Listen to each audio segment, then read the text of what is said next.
Yeah, hello. The question I want to address now is it optimal to eat all your calories in one meal? Currently, I'm eating only one meal a day. That means I fast for around 22 to 23 hours per day, depending on how long it takes me to eat that one meal. And yeah, I'm still experimenting a little bit with it. What I'm doing is I try to get, first of all, not all my, but a lot of my nutrients in, so I consume like a nutrient dense smoothie. I put greens in there, green powders, a multivitamin, multi-mineral supplement, some coenzyme Q10, vitamin B12, and blend this up with flaxseed, and this is the first thing I consume, like just a smoothie. And then I start to prepare my food, which is usually cooked vegetables with some further nut butters, or also just nuts eaten directly, because I try to keep the volume pretty low, because if you want to get all your calories in one meal in, it can be pretty hard if you want to still consume a lot of high water content vegetables with it. That's also why I like to lightly stir fry my food, so that the water can evaporate, more of the water can evaporate, so the size is reduced but the nutrients are more concentrated. And now I want to discuss, is it actually good for your body to eat all calories in one meal? And to discuss this point, I think it's important to tell you what nutrient composition my diet has. It is mainly based on fats coming from plant sources. At the moment, it's mostly nuts and seeds. I really like eating sunflower seeds at the moment, and also coconut, always a staple, because coconut oil is mainly composed of MCT oils, which can be digested without bile. They are absorbed more quickly and more easily, and can also help absorbing other fatty acids. And this makes it actually easier to get in all the required calories in a small volume. And if you eat, I think if eating mainly fat as a calorie source, it is actually really healthy to eat only one meal, because you save energy. And caloric restriction has been shown to increase lifespan. If this is your goal of living a long, healthy life, I think this can be considered a good thing. Because imagine your digestive system is maybe active for only 4 hours a day. If this is the case, then 20 hours of mostly inactive digestive system saves you a lot of energy. And if something saves you energy, it can potentially lower your oxidative stress load. And different from exercise, from resistance training, which I think should also be done in moderation, and something like crazy long hours of endurance exercise is also not good. This process of saving time on digestion is good, because digestion itself creates a lot of free radicals. Most of the free radical formation is due to the foods we eat, and you can minimize this by eating foods high in antioxidants, which you should do anyways if your goal is to live long and healthy.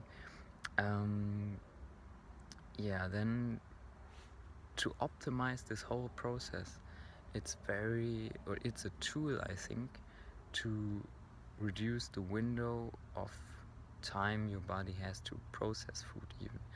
And at least my fasts, they are not like, they are calorically wise, they're 100% fast. I only consume non-caloric beverages like teas, and they contain also antioxidants, so you are constantly flooding your blood with antioxidants and keep it saturated so that every cell pretty much gets a lot of antioxidants. And yeah, on this, to go deeper into the point of the macronutrient ratio of the diet, I think I've discovered a diet that is more is healthier and also feels better. In the past, I came from a high carbohydrate diet, also vegan, but mainly cooked starches in the seasonal fruits, allowing it also a lot of fruits, but never having the comparison to a ketogenic diet. But now I have it, so I can say now this diet is so much more satisfying. With a carbohydrate diet, the problem is I felt full. My stomach, I couldn't eat anymore. I always had to eat to the point of like, I'm full. But now I can stop before this feeling of fullness, of too full actually, and feel satisfied and feel like I don't need any more food, I don't want any more food. And yeah, with the carbohydrates, it's just also digestion was not optimal.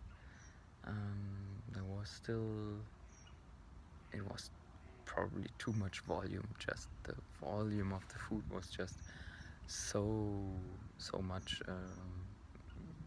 My stomach was always bloated, which now that it's always flat, I can feel how nice this feels to have always a flat stomach, that it's not like overloaded with food in your colon all the time and stomach. And this is one side benefit.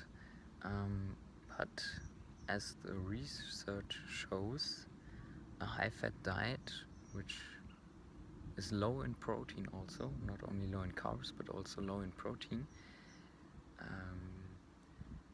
is combined with this intermittent fasting, for sure produces a ketogenic state, a state in where your body learns to use ketones as an alternative fuel source for glucose.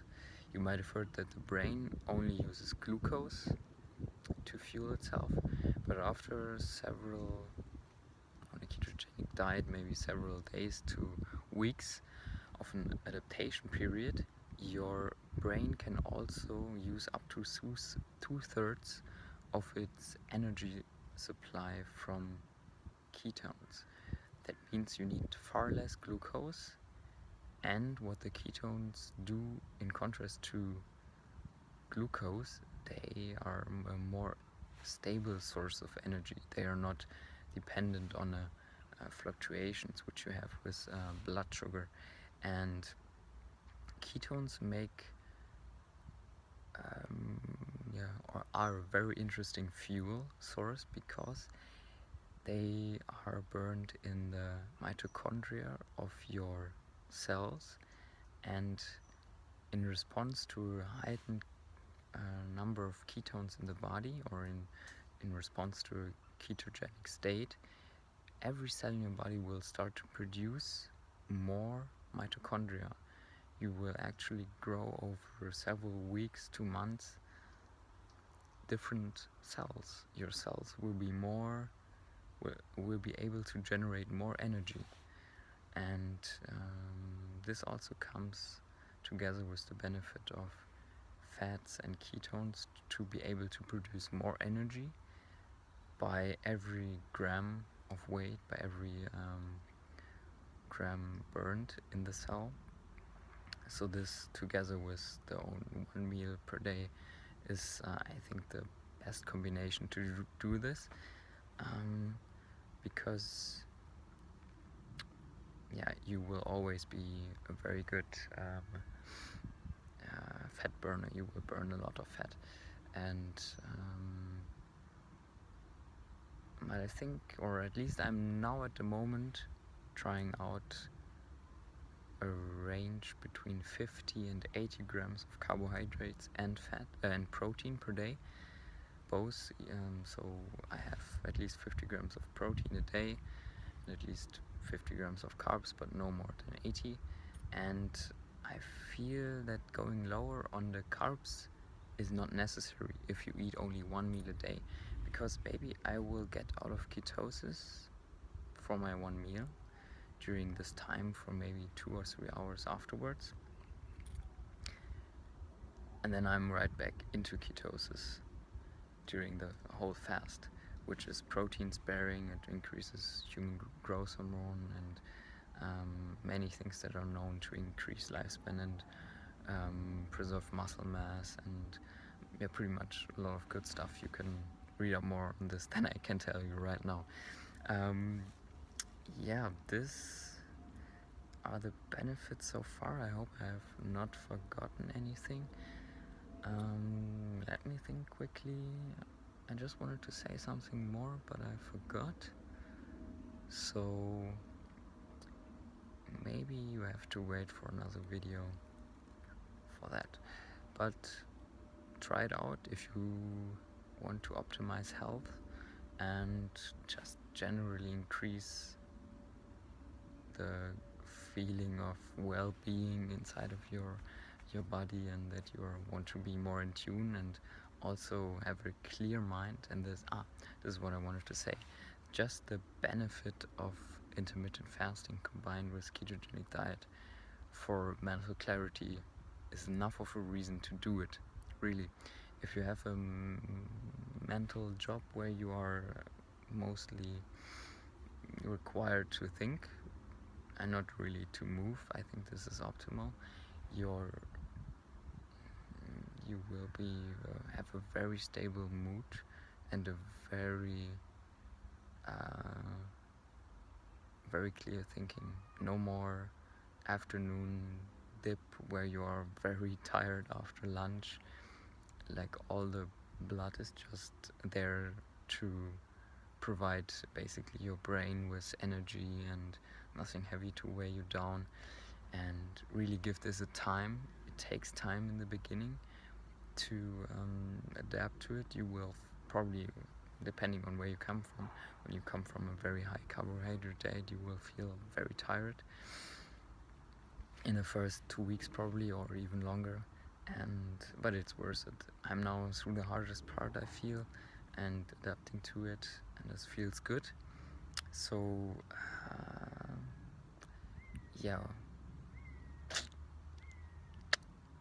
don't know what I want to say anymore.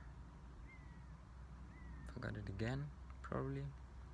Okay, so have a good day, have a great day. Let me know what you think in the comments, and see you soon.